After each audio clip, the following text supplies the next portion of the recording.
अस्सलामुअलैकुम, मैं हूँ खलील शाह और आप देख रहे हैं खलील शाह इस्लामिक चैनल। हर किस्म की इस्लामिक वीडियोस के लिए हमारे चैनल को सब्सक्राइब करना ना भूलिएगा और इसके साथ साथ बेल आइकन पे ज़रूर क्लिक कीजिएगा। इससे ये फ़ायदा होगा कि हमारे जितने भी नए वीडियोज़ हैं उनका नोटिफिकेशन आपको मिलता रहेगा। Thanks for watching. ناغي تپل مال دې ته پته ده کنه بس منډه یې کړه بربنډه ښځه مال راوستې وه مسلې تپوس یې کول دا تپوس نه کوي چې دا ښځه ځان سره زه بربنډه ګرځم دا روا دي که ناروا دي دې قرآن کې تاسو وانه اورېده چې ولا یبدین زینتهن الا لبعولتهن دې قرآن کې تاسو وانه اورېده چې ښځې به خپل زینت نه ښکاره کوي مګر خپلو مړونو ته نن زمونږ ښځې په کورونو کې د خرو په شاني چې آرمي سټیډیم ته ځي یا صدر روډ ته ځي ځان نه یې پري جوړه کړي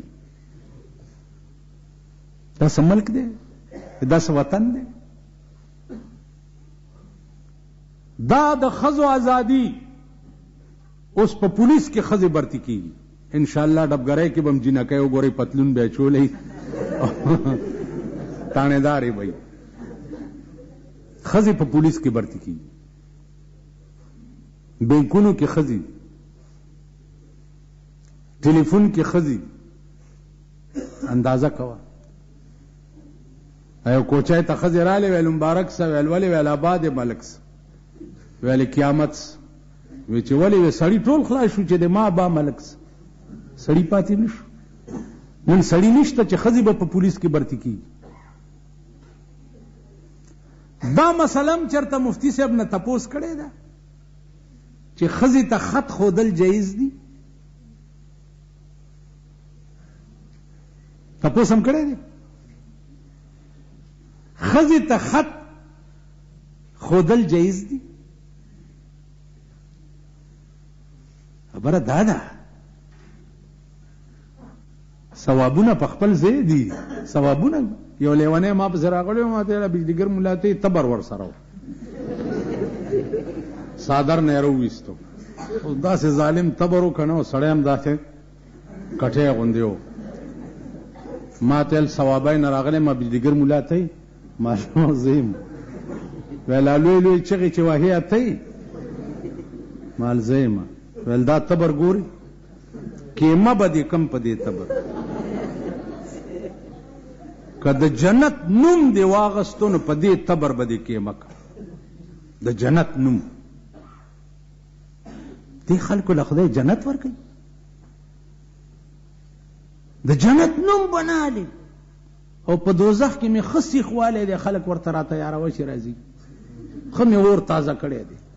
او که د جنت نوم دې اغوستی په دې تبر به دې کیمه کړه مال خجي ډېره ښه ده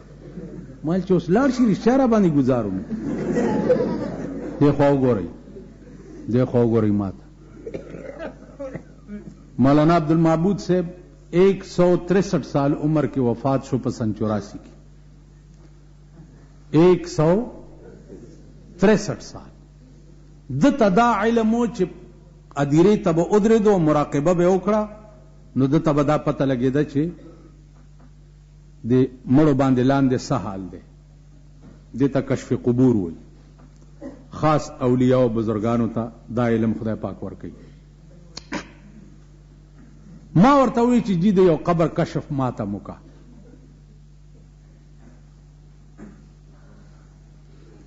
وی څه پکې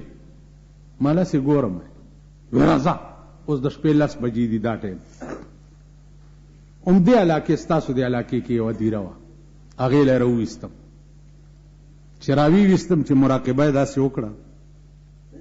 یو 15 منټه پسې ما ته داسې وکتل ویل بچیه مړی خو درته خیم خو په دې ټوله هدیره کې داسې مړی نشته چې ته یې وګورې اوړه دې خوشحال شي دا ټول ویل په قبرونو کې ناست دي او غوښې ته غوسیږي لګیا دي که مې درته وښودو نو ټول عمر به روټۍ خوند در نه کړي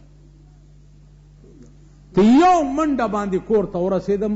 او 3 ورځې روټۍ خوند نه راکولو چې بیا وله رالم ما ته ویل ولې وتښتېدې مالجي بس زه نه ګورم توبه مې ده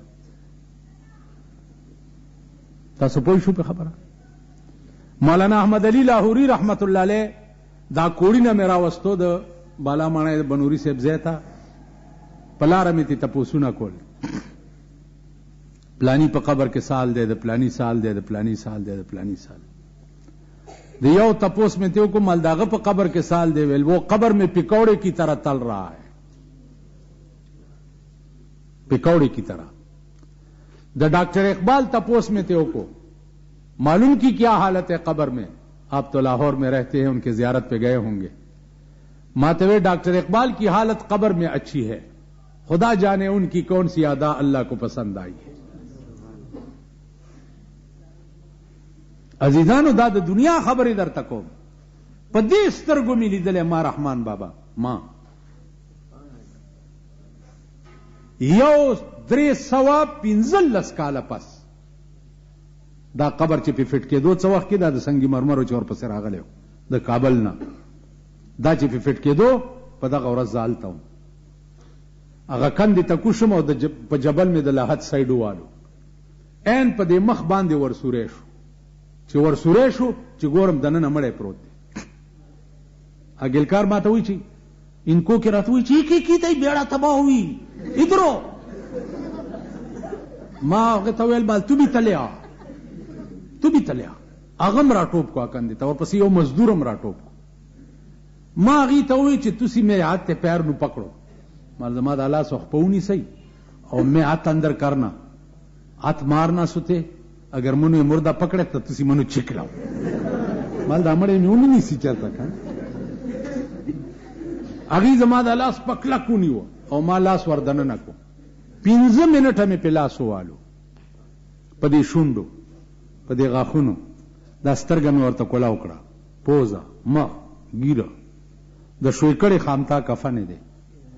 شویکړې خامتا، دا د ویښتو زلفې یو ګوچه دلته را پرته ده، یو دلته، او دومره خسته رنگ دی چې زه درته د هغې بیان نشم کولی. او په چهره باندې مسکراهټ دی، داسې پروت دی لکه اوس دی چې ایښی.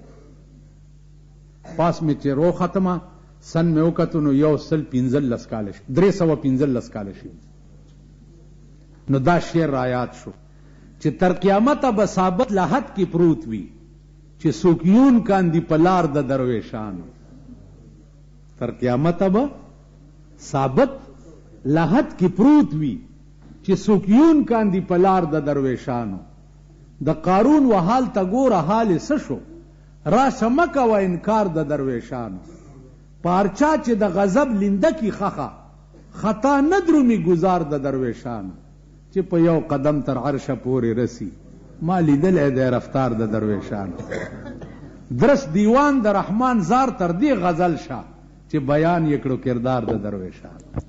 عزیزانو، د رمضان شریف